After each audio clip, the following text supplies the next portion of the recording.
Hello, everyone, and welcome to our online debate. Lee, when you want, the screen is yours. Thank you. Thank you. Okay, good afternoon, everyone, and welcome to our debate today on the regulation of power to gas facilities and regulatory sandboxes. I apologize, I have to wear a mask, so I'm not so clear. But my job is quite restricted. It's mainly just to introduce the event and then to hand over to our very accomplished speakers and panel. So today we want to look at how the Commission can best realise its very ambitious target of 80 gigawatts of electrolyser capacity by 2030. I think many are already suspecting that that's going to be a very tough ambition. And to reach that ambition, to realise that ambition, it is of course important to get a clear regulatory framework. And so this is one of the focuses of the series of debates that we're holding in Florence on the evolving regulatory framework for the energy transition.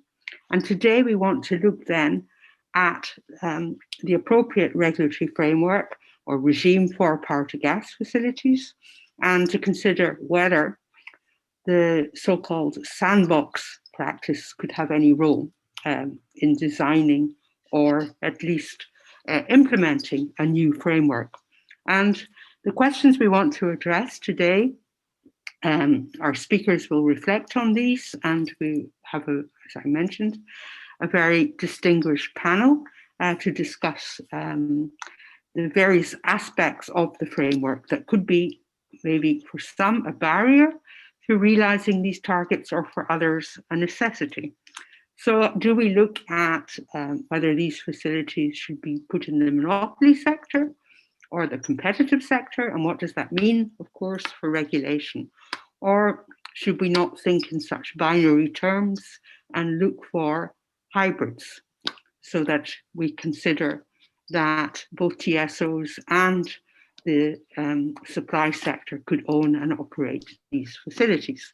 And from this perspective, maybe sandboxes could be helpful. So these are the issues that we would like to examine with you in the next hour and a half. And without further ado, I give the floor to my colleague, Tim Schuttekate from the Florence School, who will give a short presentation on experience so far, lessons learned from regulatory sandboxes.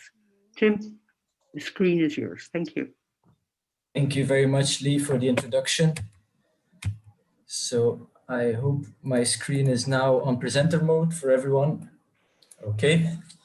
So I'm Tim Schuttekate. I'm a research associate at the Florence School of Regulation. And I'm going to introduce the regulatory sandbox concept in energy. What I'm going to present today is based on a recent working paper that we have published, which is called Regulatory Experimentation in Energy, 3 Pioneering Countries and Lessons for the Green Transition. So if you want to know more or go deeper, then you can always find that paper online. It's open access and you can download it. So regulatory sandboxes, they are not the only way that regulators have been stimulating the uptake of innovative technologies. More traditional tools to stimulate, for example, monopoly companies or network companies to invest into innovation or innovative technologies has been incentive regulation, where you would give an additional sort of premia on top of the capacity remuneration if they would invest into an innovative technology, or you would have output regulation where you stimulate through the measuring and rewarding of certain outputs the uptake of innovation. In the UK, they have also been organizing grants, so competition for grants, so where network companies could come and then present their proposal, and then the best ones were awarded the grant. Now, for market parties, another way to stimulate innovation has traditionally been waivers, which is a narrowly defined exemption that is granted for a certain defined activity or a type of actor. An example of a waiver is balance responsibility. So renewables have been exempt from balance responsibility for quite a while. I mean, this has been recently changed, but the idea was to have a more market-friendly environment for renewables. But there's also other many examples for waivers. So regulatory experimentation or dynamic regulation, of which regulatory sandboxes would be one type, I would say, but often they're used as synonyms. They're a rather new phenomenon. And what is different between the more traditional tools is that they really require a sort of a stronger conversation between the innovator and the regulator. So a regulatory experiment is actually a structured context where both or a regulated party or a market party or these parties together talk or discuss with the regulators to tell, okay, this certain rule is an unjustified barrier for us to deploy a certain technology or do a certain activity. And we would like to get an exemption from that. We get it for a certain period. And after that period, we draw our lessons. And if this has been a positive experience, maybe this can inform future regulation. If it's been a negative experiment, fine. But at least because of this conversation, we were able to somehow kept it sealed because it was in a sandbox. So it did not kind of inject or affect the whole system. So important is that regulatory experimentation allows for regulatory learning, because if you really want to adjust regulation, it could take a long time. And therefore, this is a quicker way and a more, let's say, innovative way to update regulation. So if we look at regulatory experimentation, where it has been, let's say, used as an approach in European countries, we found out that there were 3 pioneering countries in Europe, at least in regulatory experimentation in energy, because this has been done also, for example, in fintech or in healthcare, but we were focusing on energy. And we selected Italy, the Netherlands, and Great Britain. And as you can see from this table, they do quite differently in their implementation of their regulatory experiment. In the paper, we distinguish 6 dimensions on how this implementation can differ. I will just very briefly introduce what has been done. I won't go into depth discussing the trade-offs of doing it in one way or another. So in Italy, there has been so-called regulatory pilots. So it was strongly regulator-led. So the regulator developed this experiment and then invited certain parties to take part of that experiment. And the derogations were already set ex ante. In this example, it was on who should operate a EV charging station. So they tried DSOs, they tried third parties, and third parties could be having a concession or having competition in a certain area. And then after this experiment, the idea was then to bring into regulation on who should be this actor operating the charging station and in what way. And the length of this experiment was 3-4 years, and there was also some funding coupled with it. It was important for the Italian regulator to really transparently communicate the outcome of this experiment, to really show that this is working and very objectively, in order then to inform future regulation without much controversy. In the Netherlands, it was mostly the ministry driving these experiments. The experiment, like the eligible project promoters, were communities and homeowner associations, so very a limited group. And that limited group could apply to a menu of derogations. So there was a predefined menu, let's say 10, let's say possible derogations, and then a community could come to the ministry and say, I would like to have an exemption or a derogation from rule number 1 and 4 and 7. And then there was this discussion with the ministry whether it was justifiable, and then it was given for a very long time, for 10 years. So this is quite a very long experiment. Examples are tariffs, exemptions from supplier licenses, or unbundling rules. In GB, you could say that what has been implemented is the most textbook definition of the regulatory sandbox, where it was really a broad category of actors, communities, but also companies like EDF, for example, who could come to the regulator and then really say from out of their own experience which article or which rule they would like to have an exemption from. So the derogation was very much open to whatever regulation was a part of this sandbox initiative. The experiments were quite short, I would say. There were 2 years time that this derogation was then granted. And typical experiments were also, let's say, special types of tariffs, allowing peer-to-peer trading in electricity and exemptions from supplier licenses. Now, after these three pioneering countries, also other countries are currently thinking about or implementing similar sandbox-like approaches. Examples are Austria, Belgium, France, Slovenia, and most probably also others. So this first wave of regulatory experimentation, which I just presented, mainly involved low voltage electricity projects. They were energy communities, retailers, DSOs, active consumers, and so on. Now there is a second wave of type of, let's say, an expansion of the approach to regulatory experimentation. And this has been happening since 1 year, since 2 years, also in these three countries that I have been discussing. And the most important change is that the amount of, let's say, possible project promoters has been extended, including now also gas projects, low pressure, so distribution gas projects, and also the number of regulations of which exemptions or derogation can be asked for has been increased. So in Italy, they went from regulatory pilots to actually a sort of pilot regulation where they said we're going to put this regulation in place for a limited amount of time, and then we're going to see how it has performed to then make it permanent or not.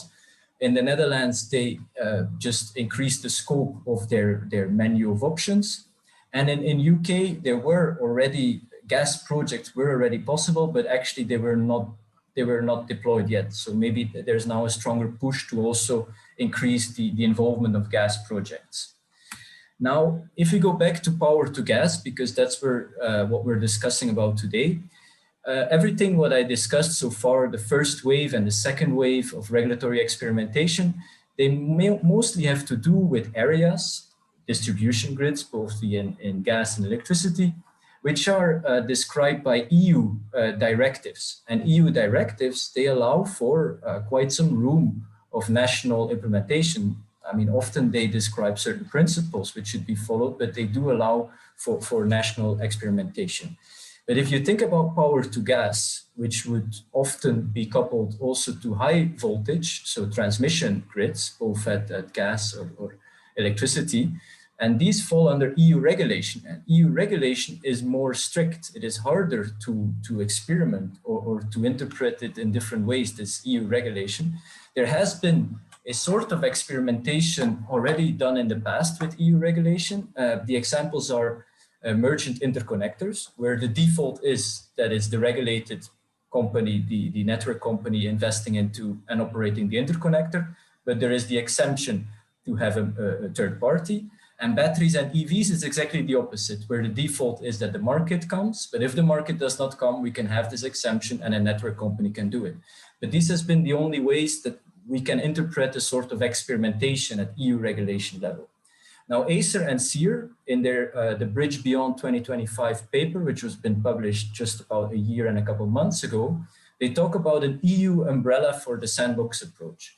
So this could indeed be a sort of lessons learned collection of national experiences, but it could also be more. What I mean by that is we could go further than just having the embedded exemption procedures, which we have now in EU regulation. We could do like the Netherlands and increase the amount of exemptions, so increase the menu. We could really have regulatory pilots or this kind of testing regulation at EU level, or we could have a full-blown regulatory sandbox where it's really up to the innovators to come to the regulatory authority. So in that sense, if you would, let's say, transpose or let's say bring this up to EU level, these experiments, you would need an EU actor, of which Acer would be the most straightforward choice, but maybe there are also other options.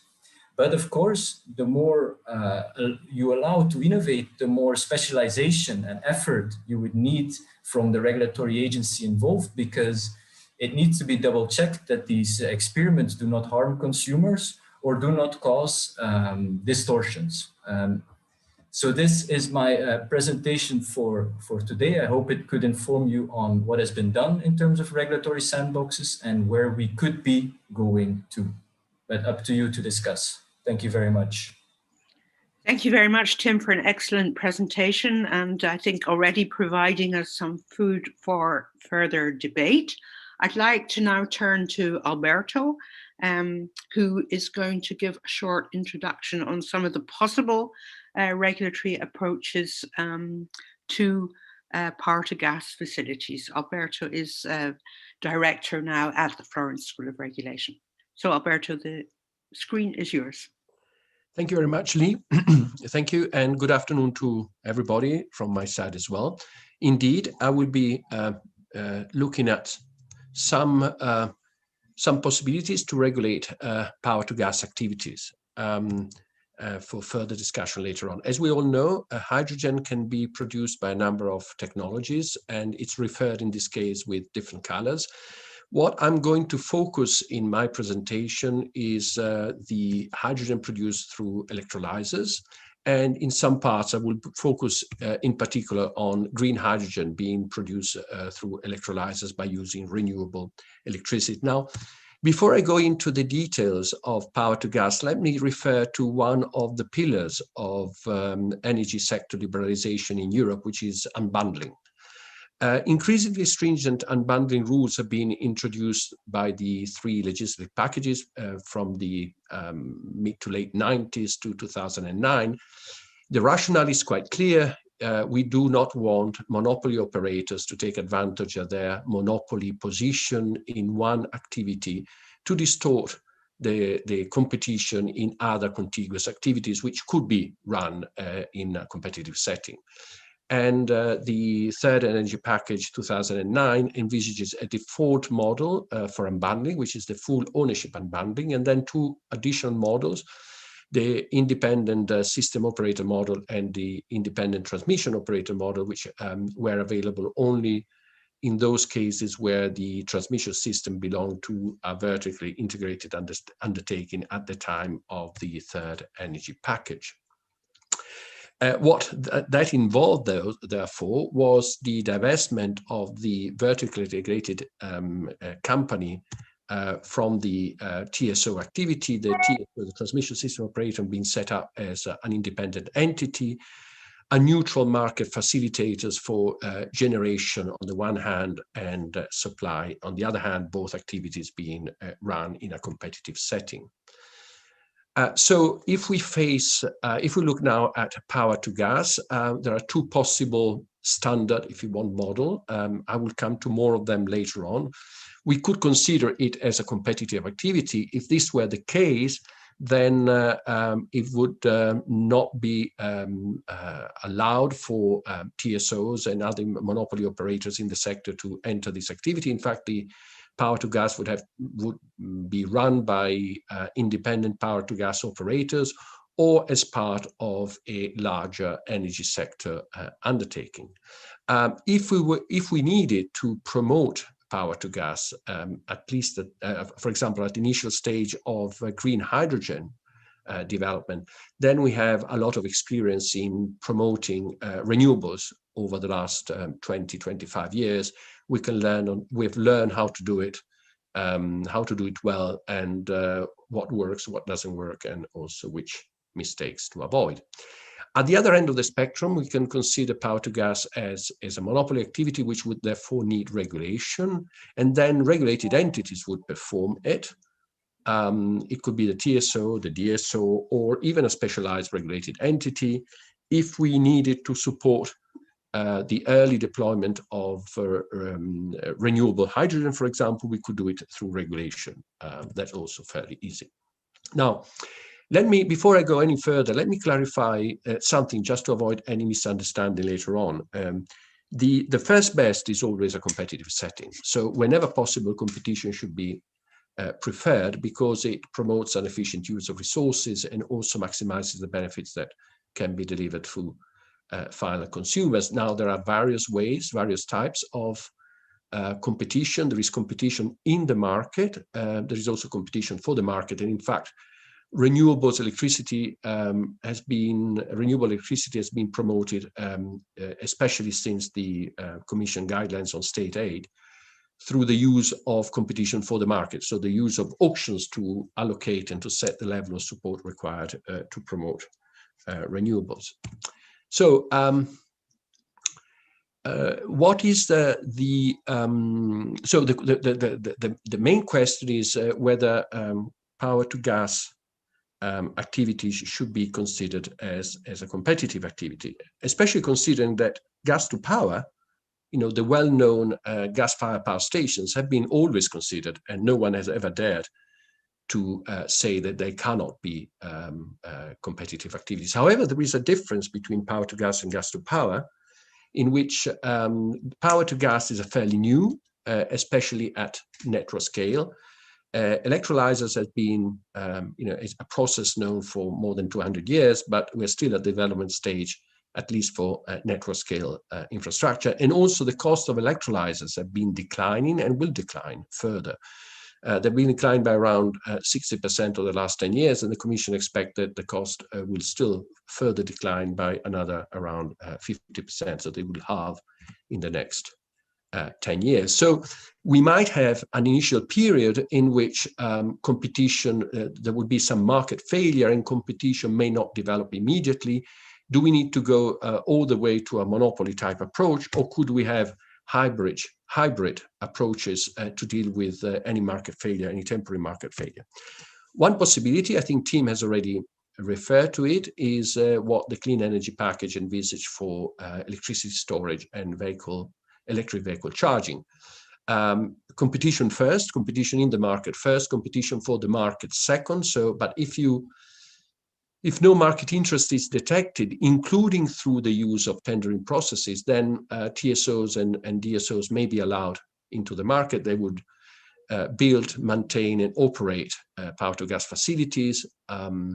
They would also therefore decide when, how much to produce, using which electricity and therefore which hydrogen to produce, and then where to sell it. And obviously, as soon as market interest is detected, they would have to divest. As I mentioned, this is, and also as Tim already mentioned, this is what the clean energy package envisaged for electricity storage and electric vehicle charging, and could also be a model as a third best after competition in and for the market, also for power to gas. But there is a variant of this. There is a different approach, which is very similar to start with. Again, competition first in the market, for the market, but then if even using a tendering procedure, there is no interest in the market, then TSOs could be allowed to build, maintain and technically operate the facilities, but the capacity will have to be tendered off. So the capacity will be used by market actors to produce hydrogen, to procure the electricity to be used here, and then to produce hydrogen. So the commercial choices would not be taken by the TSOs or the DSOs, but the market actors who have received the capacity as a result of the auctions. Now, this is a somewhat similar procedure to the virtual power plant approach, which was used 10 to 20 years ago in some member states to deal with market power incumbents at the time when it was not possible to force the divestment of capacity. So there is some experience there on how to run these kind of processes. It may not require the divestment of TSOs, DSOs facilities, because the TSOs and DSOs would not participate in the market anyway. And the reserve price for the auctions may be adjusted partially to reflect the reduction in cost of successive generation of power to gas facilities, reflecting technological development, in order to be still competitive with the market. I would say partially because you want to leave a bit of headroom for new initiative in the market. Now, what are the advantages of this variant? Well, some of them are actually shared and common with the clean energy package approach, so to speak. First of all, they address the market failure. They recognize the change in economics of the power to gas sector or activities due to technological development. It also kickstarts a power to gas sector, which means that the power to gas capacity will increase probably faster than otherwise, and thus achieve economies of scale and therefore cost reductions, so that it will be easier to attract market parties, and also can kickstart the hydrogen sector. a specific advantage of the virtual power-to-gas plant approach is that it would create or promote a plurality of actors, of market-based actors in the new hydrogen market, because it will not be the TSOs and the DSOs, but the assignees of the capacity in the market. So you can create competition faster than otherwise would be the case if it were only for TSOs and DSO participating. A last reflection here, this system, this approach also reminds, at least to me, the use of cross-border electricity interconnection capacity, where the interconnectors are developed and technically operated by TSOs, but the capacity is allocated through auctions to market parties, and market parties decide how to use this capacity commercially through nomination. This was the explicit allocation of the cross-border capacity. Now this explicit allocation has been sort of replaced by implicit allocation through market coupling. And the question, I think, is more a philosophical question than a real question, is whether, you know, the same approach should be used with power-to-gas facilities, and thus somehow implement this sector coupling that we've been talking about for a long time. I'm not sure we have already fully understood what it might include. My preliminary question to this is that probably we don't need to travel that far. We hope that market forces will enter the power-to-gas facility market, and therefore we would not need to resort to a sort of regulated approach to promote it. So to sum up my intervention, hopefully power-to-gas will be developed as a competitive activities. We don't need a fully fledged monopoly type approach. In case we have market failure, we could use the clean energy package approach in which TSOs and DSOs operate fully the facilities, but even better, we can look for a virtual power-to-gas plant approach where the TSOs and DSOs develop, but then they auction the capacity off for the market, for a market to develop, a hydrogen market to develop. But hopefully this will all be redundant because competition will develop and competitive actors will enter into the market. I think that's all I have to say for today. So thank you for your attention, and Lee, back to you. Thank you very much for bringing our attention to this option. And I'd like now, given that we have, I think, a lot on the table to discuss, to turn to our panel and to get their reactions from some of the ideas put forward today. So the first panelist is Benedikt Klauser, who is from DG Energy, working in the Internal Markets Division. Benedikt, would you like to share your reflections with us? Yes, thank you very much, and thanks for having me. My name is Benedikt Klauser. I work in the European Commission's DG Energy, both on TSO unbundling and hydrogen regulation. And thank you for the presentation so far. They have set out quite nicely the legal status quo. Maybe just a few words of clarification from my side.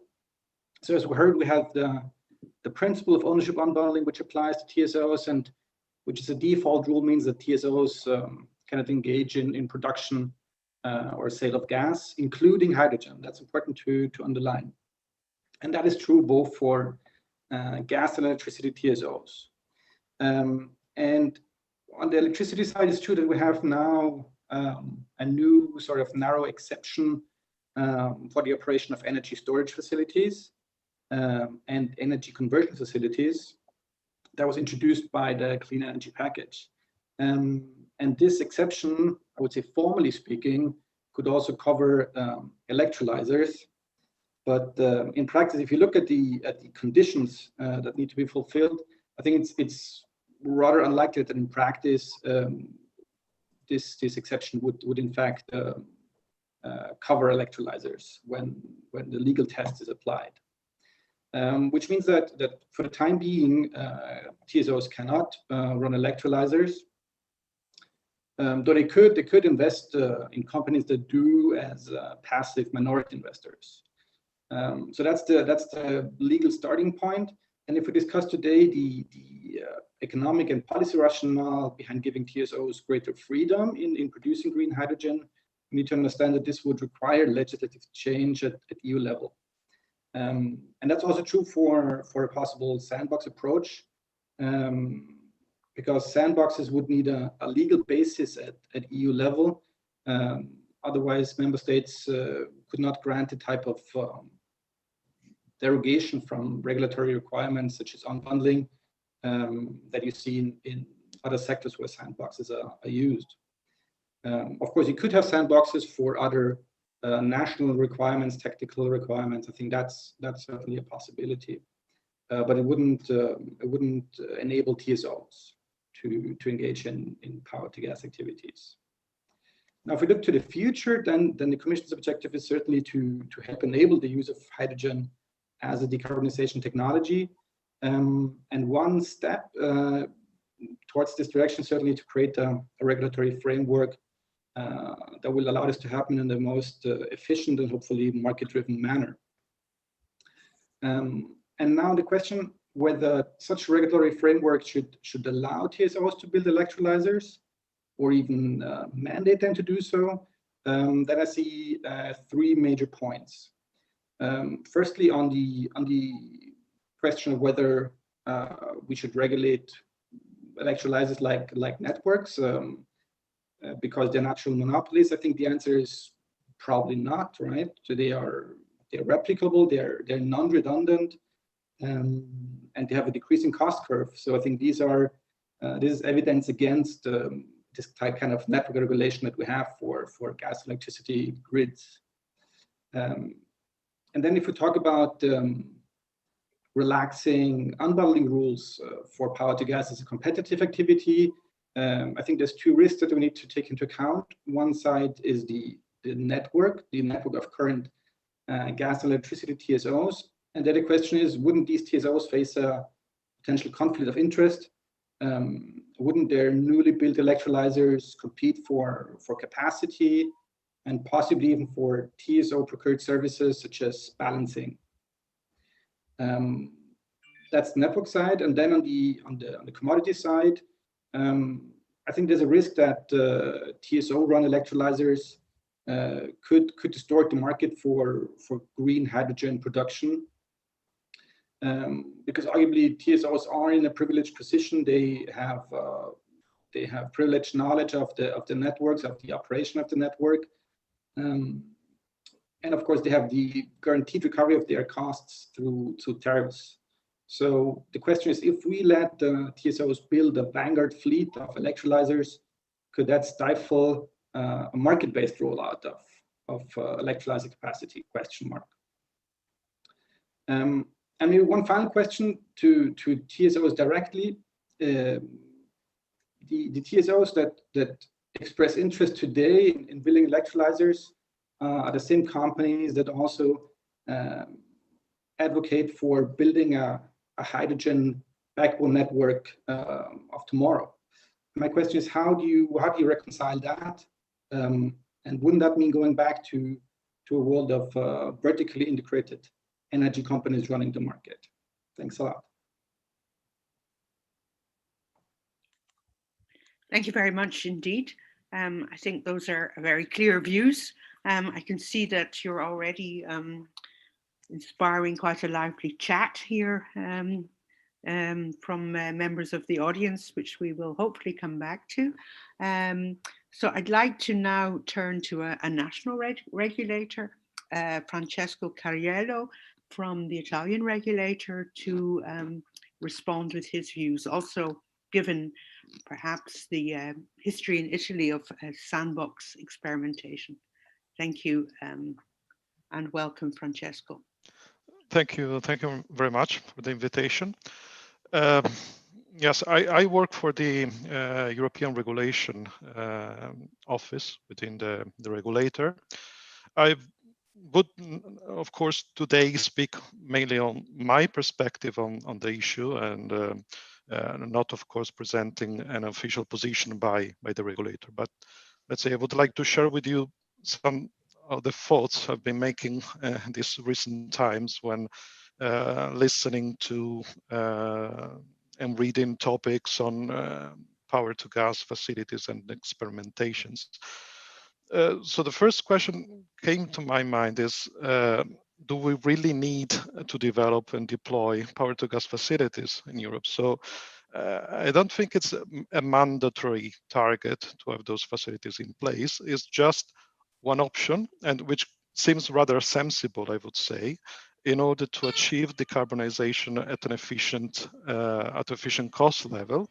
It makes sense to make use of the existing gas network, and so to have facilities enabling the conversion of gas and power into gas and vice versa.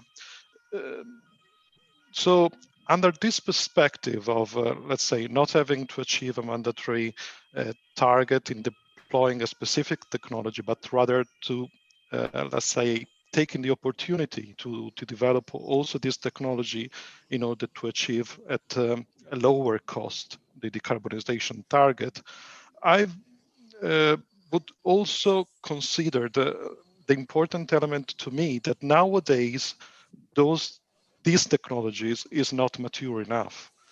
So I read papers talking about that in order to have 1 billion cubic meter of gas produced by electrolyzers, we would need 5,000 megawatt of power to gas facilities installed. And nowadays, the biggest power to gas plant is around 10 megawatt in size, and that's the biggest in Europe.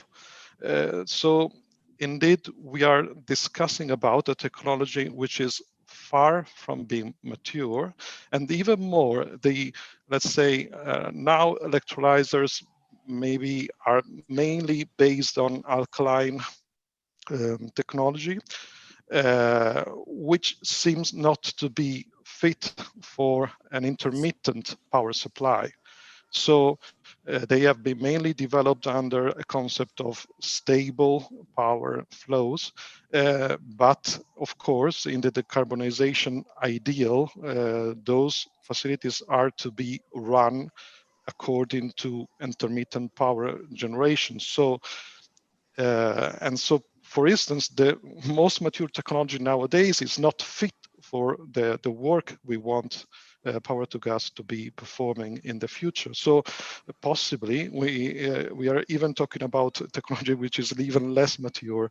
And so I don't know, maybe there are on the panel more expert than me, but it seems rather a technology which is so far a niche technology, and in order to achieve the ambitious target of several gigawatt of those devices installed in a few decades, we really need a giant leap from the current status of development towards a fully fledged mature technology with a proper market and so on. So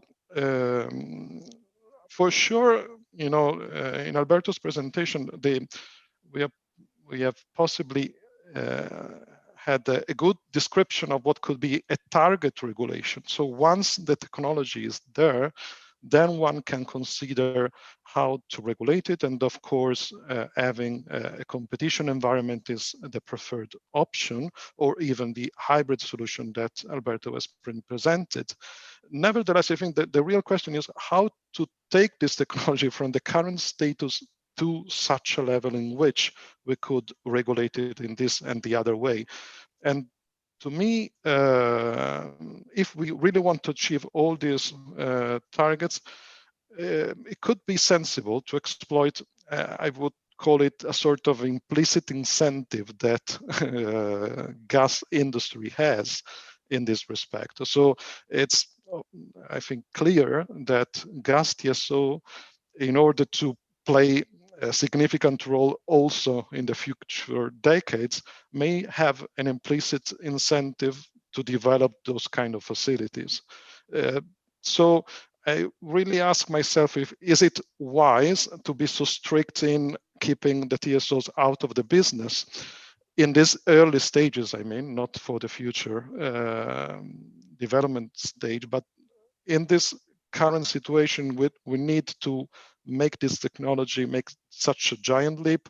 Is it really wise to keep the TSO off the business, since they might have a sincere incentive to invest and to develop the technology and to test it?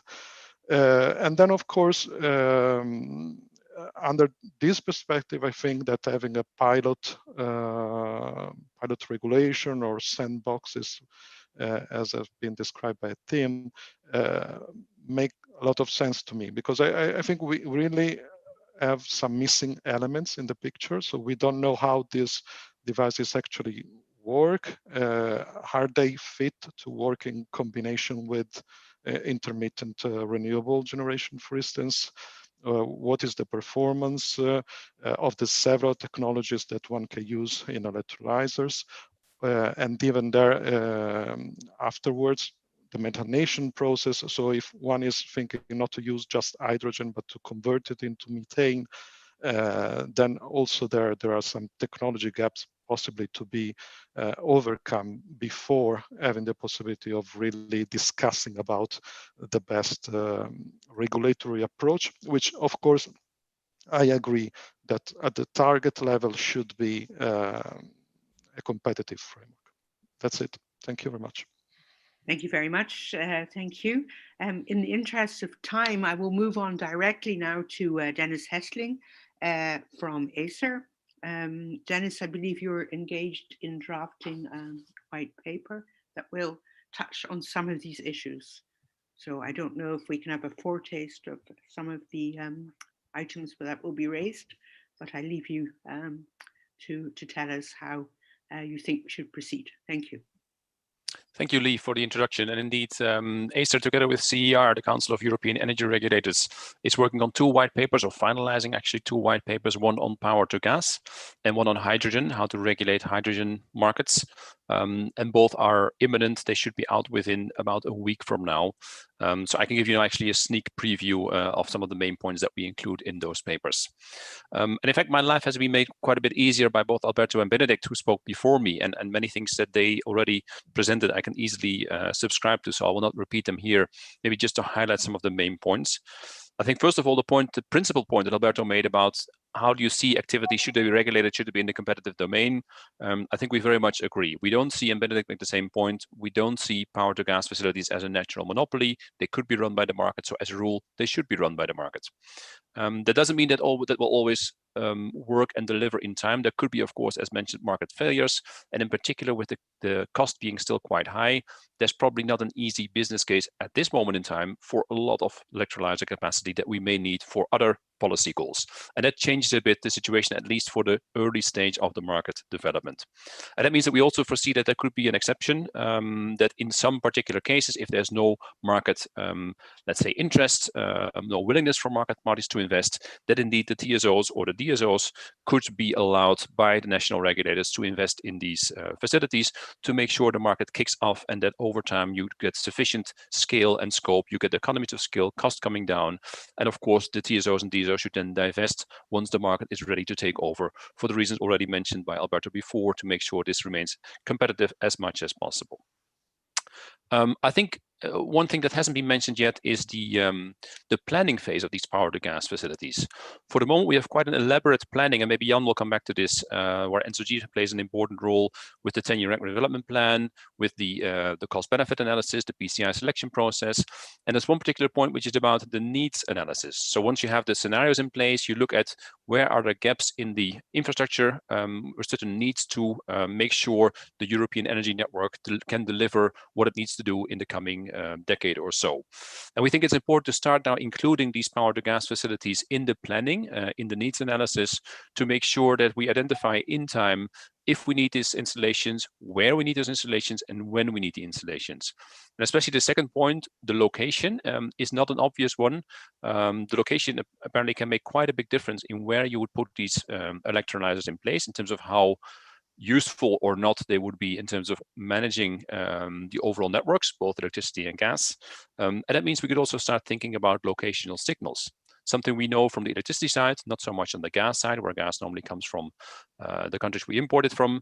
But here, I think we also need to think about on the gas side if we want to include some locational signals to promote, to incentivize, let's say, those locations where a power to gas installation provides more benefit to the overall system, and so this should be cheaper to install there. And a fourth point I would like to make, which also comes from the paper, is about the tariffication. So far, the tariff systems, both on electricity and also on gas, have been developed without much regard to, let's say, the neighboring sector. So electricity has looked on its own tariffication system, gas has done the same thing. And within, let's say, their own sector, they should be pretty well developed by now. But we're not always sure about the cross-sectoral effects they may have. And of course, power to gas would be could be suffering the consequences from here. So I think we need to make sure that when we speak about cost effectivity, non-discrimination, which we always do within one sector, we should also start to apply this across the sectors to make sure that the tariffication does not incentivize either, let's say, to the benefit or to the detriment of these installations, power to gas installations. If there's incentives needed, for, let's say, financial incentives, they should be, I think, we think, outside the tariffication system. I'd like to pick up on one point, if I may, leave on the chat. I was reading the comments coming in. It's quite a lot, and it's a lively discussion. There's quite some interest in the ownership unbundling question. And Benedict made a very few, I think, very principled points about the importance, how we see it. I think Alberto made the same points as well. And I saw that some people were suggesting that if you put enough rules in place as regulators, so as a regulatory community, and you check them, and you monitor them, and you have enforcement, that would be sufficient to, let's say, mitigate the effect of some companies who are not fully ownership unbundled. And that may be true, but I think I would try to turn it the other way around. If we manage to put in place as much as possible ownership unbundled entities, we do not need such detailed regulation. We can live with less rules because the structure is correct from the beginning. There can be no, let's say, wrong incentives, no foresight from the TSO. They have their own rule. There's the market, which is separate, and you need less rule, less regulation, less oversight, and less enforcement. And I think as a structural approach, I would much favor that one rather than saying, let's put more rules in place to correct something which is structurally not 100% correct. That will be my contribution. In the interest of time, I will keep it short and hand back to you, Lee. Thank you very much, Dennis. Thank you for giving us then a peep into the new white paper and also for responding to the chat. I think that indeed, from a regulator's point of view, surely OU is a clean approach. I saw some discussion of cross-subsidization. Nobody really knows what that means. We have very few legal instruments to deal with it. It remains a big issue, worth a seminar on its own, perhaps, going forward with some of these issues. One of the recurring themes in these debates have been that some participants have had a fire alarm go off in their office. But luckily, I think that has been resolved and we can proceed down the list of panelists. But because Gerald had to be out of his office, we put him last. No, I'm here. Oh, but he's here. Okay. I'm back. Yes, you're back. All right. Well, I hope it was just a false alarm. It was. So, the floor is then yours, having recovered from the false alarm. So Gerald will give us the view of ENTSO-E. Thank you. Okay, thank you for giving me the opportunity to speak here. We are coming from the very ambitious EC objectives to reach climate neutrality. And I think there's a consensus that this will be done by variable RES, especially wind, offshore wind, and solar.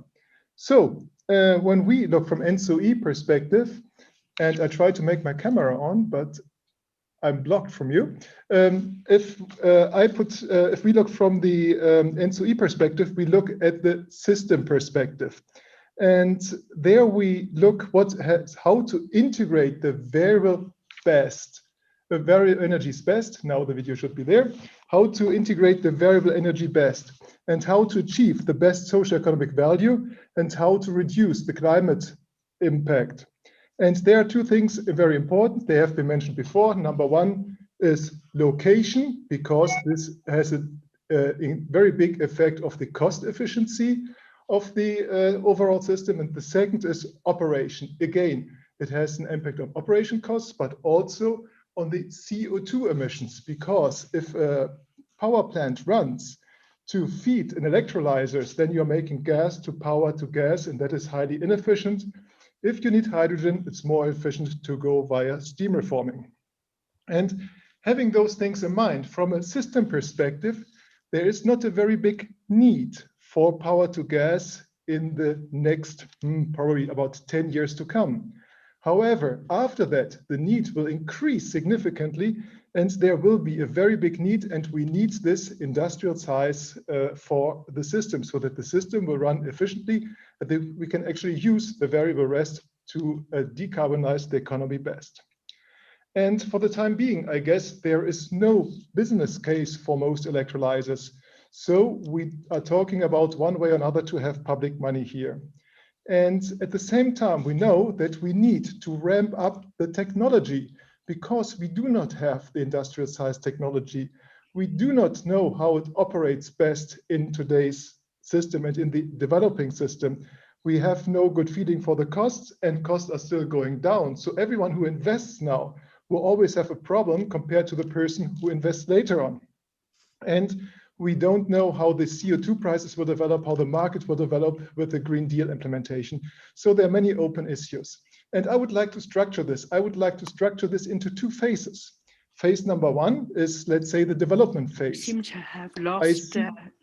We seem to have lost you. I don't know if you can hear me. I can hear you perfectly. Maybe you could switch off your video. No, I could ask everyone. I can hear you perfectly. Yeah, everything's fine. We can hear him. We can hear him. Okay, phase number one is to gather experience in the next about 10 years.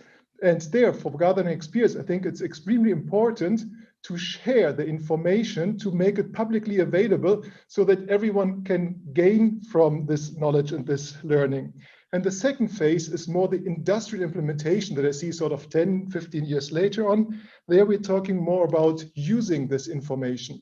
And now coming up to the question that's at hand, what is the best regulatory approach?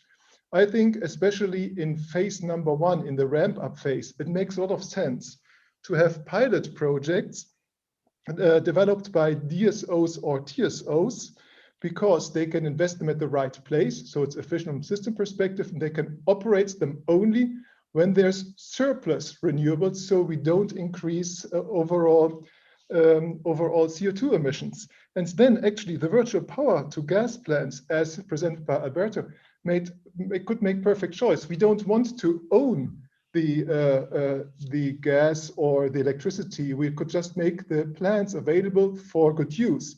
And this could also lead to transparent prices. And for the second phase, that's when we're coming to the industrial deployment, then we have to think if this still makes sense or if we need another approach. But one thing is important, two things are important still. TSOs are needed for best location, and TSOs are used for best operation, because we have to operate with the not integratable variable renewable energies. Otherwise, we will increase CO2 emissions in the system. So this is our contribution, and I hope this is helpful for the debate. And I'm very happy that the fire alarm didn't affect me here, so I could actually do this. Thank you. Thank you very much. It was an excellent contribution. I'm glad you kept calm and carried on. I see also in the chat already quite a few remarks that are relevant to your observations that we can hopefully come back to. Now, finally turning to ENSOG, to Jan. Can you please give us then your perspective from the gas sector? Thank you. Yeah, thank you very much. And thank you very much for the invitation to this very interesting and important debate. Just to put things in perspective, I think it's very important having this discussion to recognize the big challenges that we have ahead of us in establishing both decarbonization, but also in particular establishing power to gas capacity and facilities. And I can, to a large extent, buy in on Gerald's two phases. We haven't developed in that way, but I think it makes a lot of sense that we are right now in a phase where maybe the technology is not fully mature, and in particular the cost curve has not yet developed as we would like to see it. And a lot of uncertainties also on the business case is in place. So the important thing here is to recognize that this situation is very different from the one we had in in 2009 with the third energy package, where it was an already established gas market with the integrated players, and the issues there were lack of competition. It was to integrate the companies using monopoly situations. So here we are now in a different case where we need to build a new sector up, or need to build new aspects of the existing sectors, and that may require some new thinking. So and I'm very pleased both to hear Tim and Alberto on the thinking of what can be done. Of course, we have put forward saying we as TSOs, and I think that goes also for the electricity TSOs, are saying we are ready to play a role here, and we are not defining exactly which role we should play, but we are ready to play a role in the kickstart, in getting things rolling, in getting our decarbonization ambitions to the ground. And then we have to discuss how can we work with that. I think that the role of the TSOs, both on the E and G side, could be developed further. I don't think that the same rationale necessarily needs to be applied one-to-one, but of course we have a monopoly situation, and we should we will be very careful and very aware of that. If you look at the power to gas facilities, I think you could, I mean, maybe it's a bit conceptual, but you could talk about two different types of facilities, because there are the types which are being established or will be established to alleviate congestion in the transportation systems, in the electricity transportation systems. And that's, I guess, is very much what Joel is talking about. There is a need, but a limited need. And that location is everything there. In those cases, I think it is about connecting two regulated infrastructures. And there, I think this concept of virtual power to gas, or you could also, we have been working on it as a tolling model. I think it's a similar thinking. It could be worth considering, saying that the TSOs can own and operate, but should do that on an open access basis and on not being involved in the commercial operations at all, but handle this as regulated infrastructure. Then the other case, and that may be referring to the phase 2 that Joel is talking about, is the more hydrogen production facilities, where you are establishing basically maybe even integrated in wind power towers. So you integrate the electrolyzers there, and that is only for production of hydrogen. It's not about alleviating the congestion between two regulated systems. That is a different case, and we do not see any role in that second phase, or in the type of more production-oriented power to gas facilities. So coming back to the regulatory framework, we think it's worthwhile looking into the options, in particular here in the beginning, in the first phases. And we think the concepts of regulatory sandbox is a very interesting one. I think, thank you, Tim, for the good examples from Italy and Netherlands and the UK. I think we can learn from that. We are, of course, aware, as we as TSOs will be scrutinized and will be looked after either by the national regulators or ACER, and that is fair. But we think we can play a role here when the market is not delivering, and we are looking into cases where the business case is not obvious. We can play a role, or we're happy to discuss how to do that in more detailed terms. Thank you. Thank you very much. Again, I think a very rich presentation, lots of ideas. I think it's very impressive how I think all our panelists are coming up with some very positive input here to this discussion.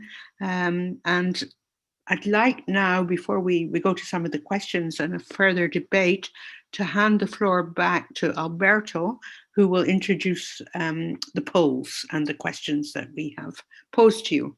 Alberto? Yep, thanks a lot, Lee. So now we have 3 polls that we prepared so that we can involve everybody attending this debate. Chiara, if you could please run to the first. I will try to explain what they are because the text is quite long. The first one is about the nature of the power to gas activity. So do you consider the power to gas facility as the first answer? Answer A would be a monopoly activity, which would justify them being owned and run by transmission system operator or distribution system operator. Option B is a competitive activity, in which case, under the existing bundling provisions, TSOs and DSOs should be prevented from owning and operating these facilities. Option C, if you think that an activity could be, that this activity could run in parallel by both TSOs, DSOs, and independent market operator. And option D, if you think that this activity, the nature of this activity would depend on the stage of development of the technology and its deployment at network scale. So A, monopoly; B, competition; C, operation in parallel; D, operation changing over time depending on the stage of development. Please select what you think. And we were not allowed to participate, it says. No, I think the panelists had already plenty of opportunity to say what they think. You've been structurally unbundled, I'm afraid. It's all fine. Oh, that is quite interesting. It seems, well, there is quite a mix of views, even though a slight majority for a temporal change in the nature of the activity, as I think as many panelists have described. So, but there are, I would say, very few. Well, very small percentage as a monopoly. So it's either a competitive activity or something that the nature of which changes over time. Now we go now to the second poll. Do you consider that TSOs and DSOs could play a role in the initial stage of development of power to gas facilities? And here we give the choice between the different models that we're discussing. There is also a no at the end, don't worry. So the first one is yes, by developing power to gas facility and selling hydrogen into the market, by divesting as soon as market interest for developing these facilities detected. This is the clean energy package model, if you want. Option B, yes, a virtual power plant and divesting as soon as the market interest is detected. C is the virtual power plant concept, but with the possibility of not divesting and maintaining this role even when market interest is detected. And the fourth one, no, TSOs and DSOs should play no role in developing power to gas facility, even in an initial stage. So A is the CEP, B is... Alberto, sorry to interrupt. I think the people can't see the poll. I can't see it either. Yes, the next one. Chiara, could you launch the second poll? Sorry. Yes, so the first one is the CEP model. The second one is the CEP, is the virtual power to gas plant that I've described with divestment as soon as market interest is detected. Option C is the virtual power to gas model without divestment, so TSOs, DSO being able to continue. And the fourth one is no, there should be no involvement of TSO and DSOs in these activities, even at an initial stage. So please vote.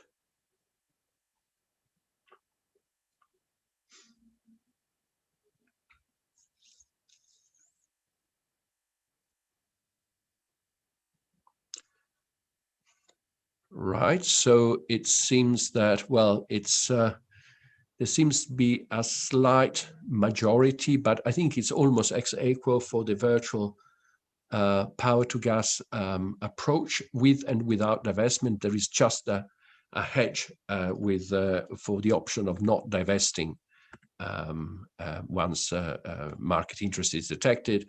There is, and then the other two options receives less preference, but it's a fairly scattered opinion among the participants. Thank you, Chiara. Could you then run the last one And it's about whether this is about sandboxes. So whether should different approaches to the regulation of power to gas facility be tested in parallel by using regulated sandboxes. First question is, the first option A is yes, as this would show which one is the most suitable approach. No, because the possible need to regulate power to gas facility is at best temporary, and therefore by the time you have the results of the testing, it would be sort of too late. Or the C, no, because the choice of regular approach is clear and no experimentation is needed. So yes, let's use sandboxes. No, because by the time we learn from them, it would be too late. C, no, because we already know what we need. Please vote.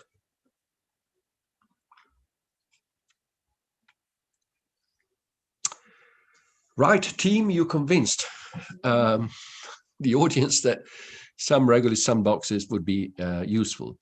So these were the three polls. I think interesting feedback from the audience beyond the chat and the questions.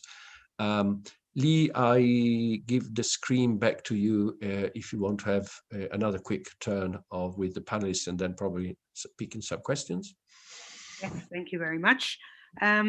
So perhaps indeed turning to the panelists, you've heard your colleagues' presentations, and maybe if I go one by one in the order of participation, if there's perhaps one issue that arose from the discussion so far that you would like to comment on, but only shortly, please, so that we can take some questions also from the participants.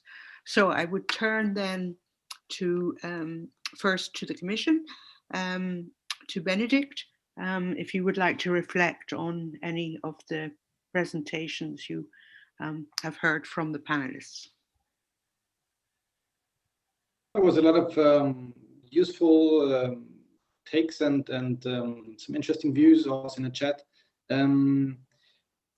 I see a strong interest for the sort of virtual power to gas model, and it's something to think about certainly. Though I would caution in the sense that I think the potential conflict of interest and the potential distortion from TSOs renting out capacity may be reduced, or the risk may be a bit smaller compared to TSOs owning and operating their own behalf and account. But I think you still run the risk in the same way, both on the network side and on the production side. So that's something to keep in mind. But it's true that it's probably probably more sustainable and reconcilable with the, I would say, the regulatory experience that we've gained over the last 3 decades than pure or full ownership by TSOs.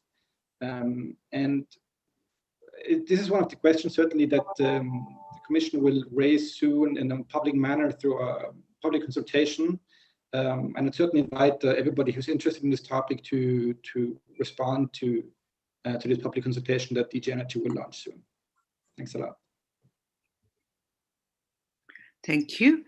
Right, I'm sure we'll all look forward then to the launch of the consultation. Francesco.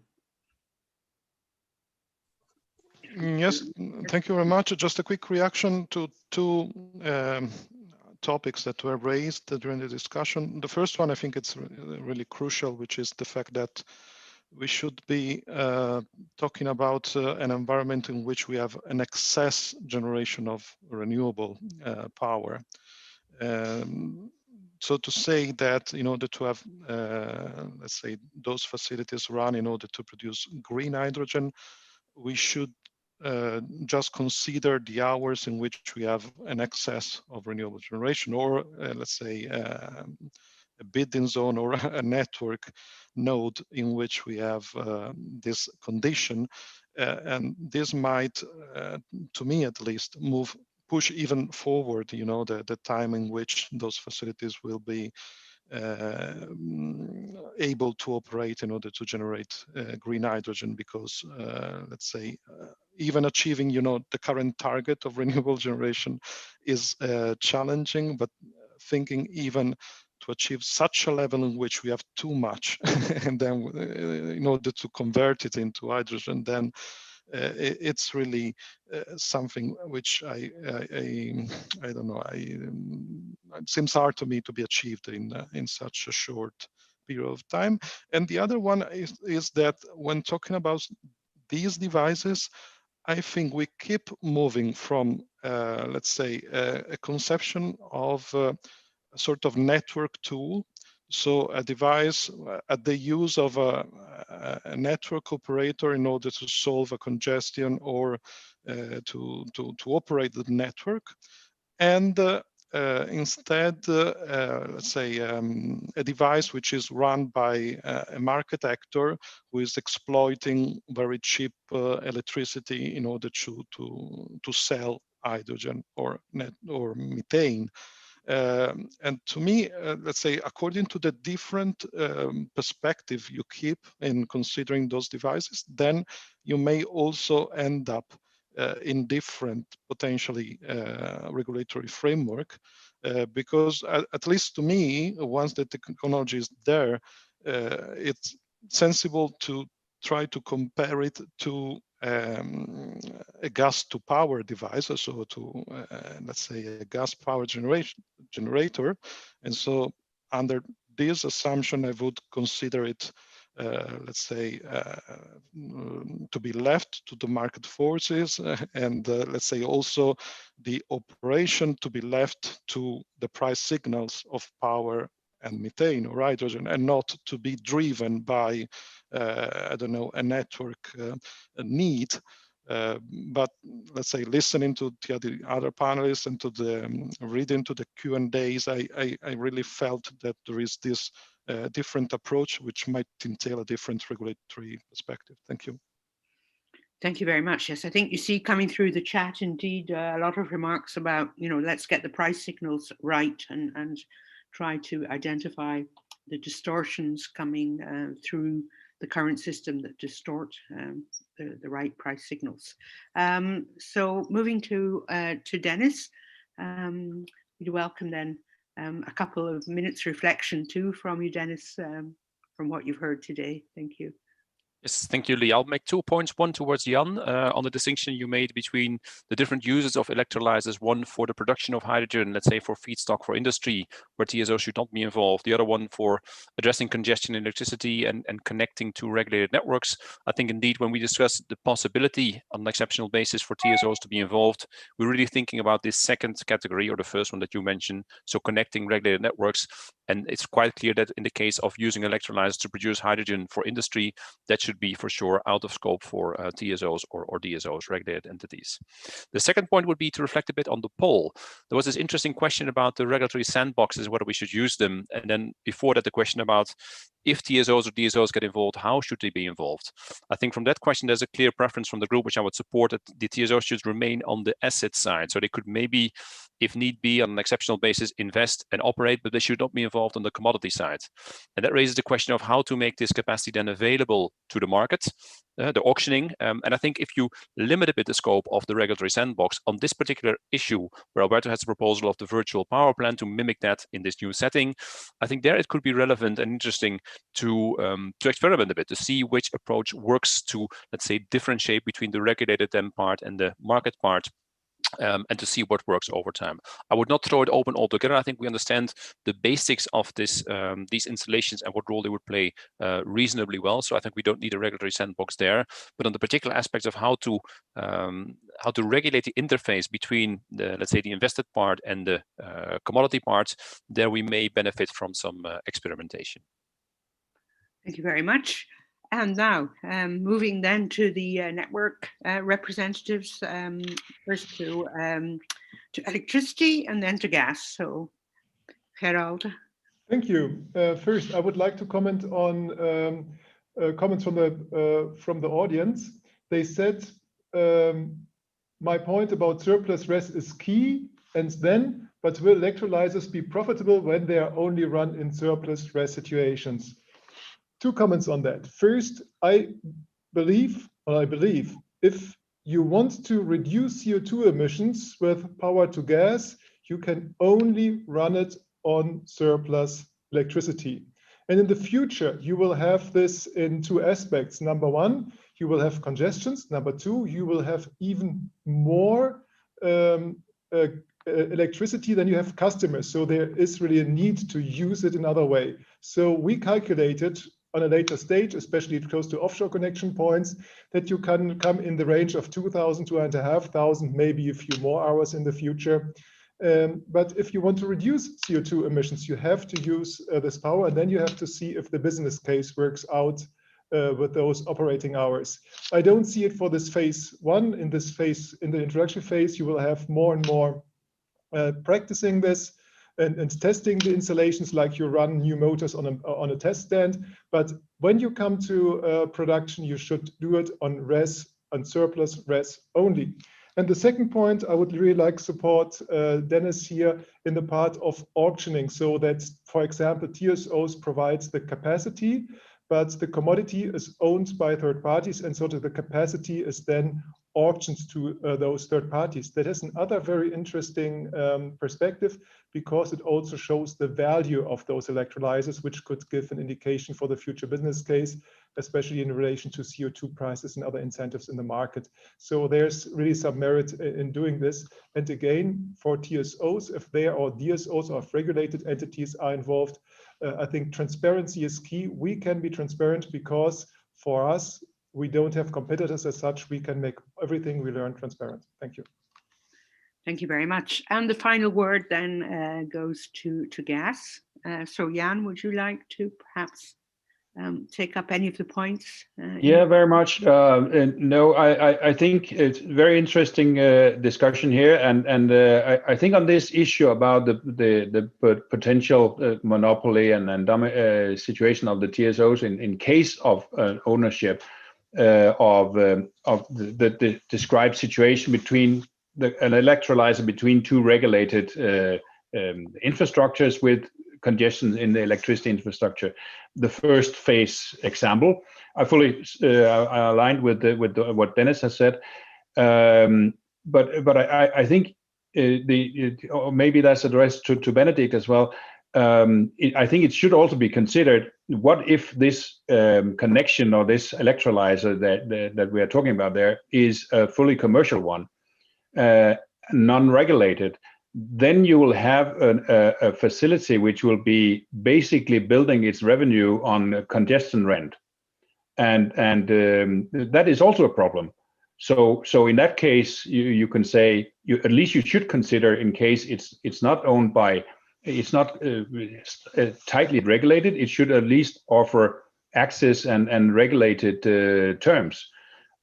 Because otherwise you have put in a new monopoly, but just a non-regulated monopoly. So I think there's a flip side in this reflection. I think that was also what is part of what Francesco was addressing, to differentiate here.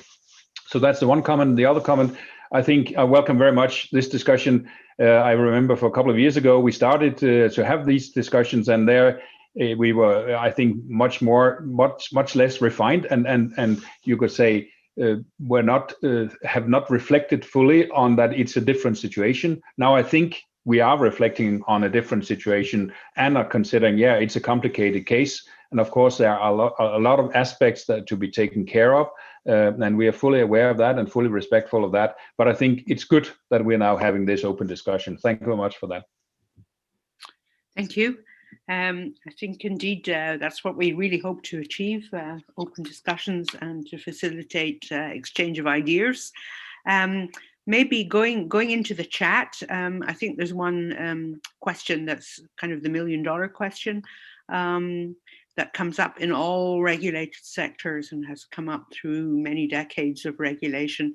And that question is, how do we know when there's sufficient activity in the market or market interest to move from a regulated setting to a competitive one?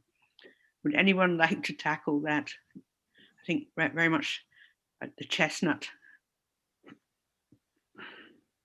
This is Gerald speaking. I would refer to the comment of Dennis here, because if everything that is done via auctioning, we get clear price signals of the value of power to gas installations, and then you can see when it makes sense to go in a private setting. Anyone else? Agree. Yeah. So are you saying roughly what is going on now with renewables, that, you know, after a while, renewables comes to grid parity, and at that point you understand that the market will can fly on its own wings, so as to speak? Is this what you have in mind? Exactly.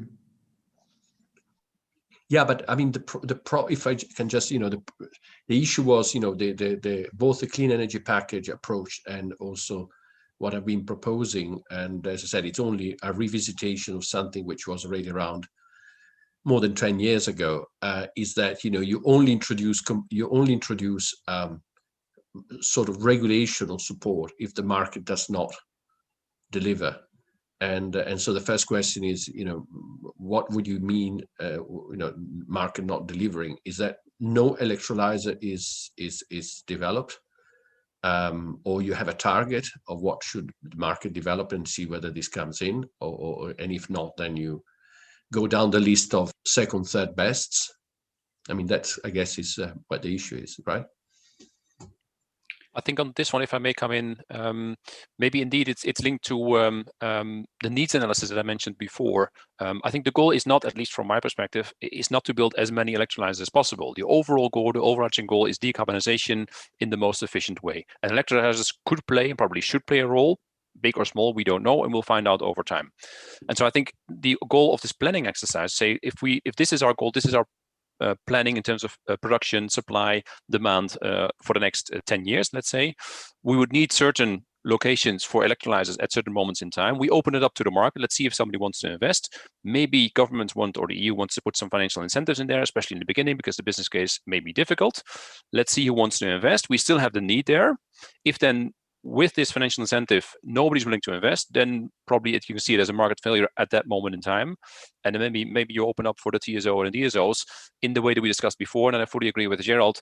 Once you have the capacity available after the investment and you get the market signals, that should help in the next round to say, well, actually, in such cases, there is a business or there is not a business case. And over time, the whole market would actually learn from these price signals.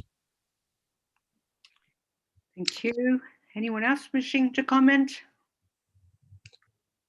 Maybe just one word on Dennis.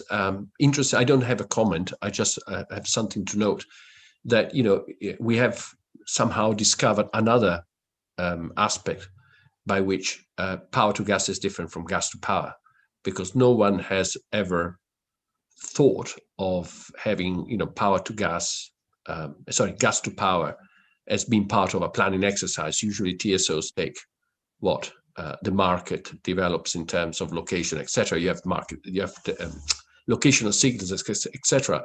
And I think everybody in this debate today somehow implies that some form of coordination is necessary, maybe because of the two natures of power to gas. But this is quite interesting. I just make the observation that, you know, we ended up talking about coordination, which was never an issue, or at least not in these terms, with gas-fired generation. I think if I reflect on your comment, Alberto, for me, it's linked to the different nature indeed of gas and electricity. If you have gas to power, so gas-fired power generation, and the gas coming in, you can store it as much as you want. Of course, there's a price tag in there, but there's no need to produce at that moment in time. Gas has very limited congestion. There's plenty of capacity available in most parts of Europe. So you don't have the same needs. In electricity, we know there's congestion. We know there's quite some cost involved there. And then this will get worse over time. So I think the whole dynamic in that sense is indeed quite different. Yep. Thank you. Anyone else would like to reflect on the different dynamics there? Yeah, this is Gerald. Then if you want to produce hydrogen, there are two ways. One is electrolyzers and the other one is steam reforming. So if you just need hydrogen, it's more efficient to do it directly via gas to with steam reforming to hydrogen. If you look at, let's say, scenario 2040, when you will have mainly renewables and gas-fired power plants, whenever you don't use surplus res, you always use gas, and I think this has to be taken into consideration. And all those thoughts are a little bit stressed here. I just posted a link of the NSOE roadmap for multi-sectoral planning support. I think this is going to be a joint exercise. I think it was also Dennis Alberto saying we have to learn together and go this route together. I think there's lots of learning to be done and to learn from all of the sectors to integrate them best. Thank you. Yeah. Maybe just to throw in another question from the chat. How do we distinguish between the different types of hydrogen production, as the molecules are surely the same? And then doesn't this risk reducing market liquidity if you treat hydrogen differently? If I could come in. I don't think we necessarily need to treat hydrogen per se differently. As you say, hydrogen is hydrogen. So on the market side, I think there should not be any differentiation. You could add maybe a different kind of certification. So you're tracking the climate value, so to speak, of the hydrogen. You could do that and make that a part of the commercial market. So you have both the heating value and the climate value, so to speak. But that will require a system of guarantees of origin and certificates and also data sharing systems, digitalization systems to handle that. Then I think it is doable. I'm not saying it's easy, but it's doable to categorize the various types of hydrogen production and location, because I think there's an issue about location. Is it put there for raw production, so to speak, or is it put there for congestion reasons? So I think it should be possible, maybe not easy, but should be possible to develop criteria for that, but not for the hydrogen per se. Okay, thank you very much. I think we're reaching the end of our allotted time. And so from my part, I'd like to thank you all very much. I think we've had a fascinating debate. And as with many of these debates, I think sometimes there are more questions than answers. They raise issues from many different quarters, from engineering, economics, legal, all of which we have to somehow take on board as we go forward with this massive energy transition experiment. I'd like to just then turn the floor back to Alberto for a final word today, and once more to thank you all, both panelists and speakers and attendees, for an excellent session. Alberto, if you'd like to share a concluding thought. Well, yes, well, I mean, a lot of thoughts have been shared, and I'm really happy that I thought it was an interesting topic, turned out to be even more interesting than I thought. So I would like to thank you, Lee, for helping me to run this, and of course also for masterminding the idea in the first place. I would like to thank team Benedict, Francesco, Dennis, Gerald, and Jan for sharing their thoughts with us, commenting on the polls, all the attendees for sticking with us. I hope that you enjoyed the event. And last but not least, Chiara Canestrini on the background. Without her, nothing of this could have been possible. So thanks a lot, Chiara. We seem to have survived an hour and a half of technology. So thanks a lot to all of you. Every Wednesday at 2 o'clock there is an event of this series. So I hope to see you again soon. And so thanks a lot again for participating. And this will not be the last time we discuss this topic.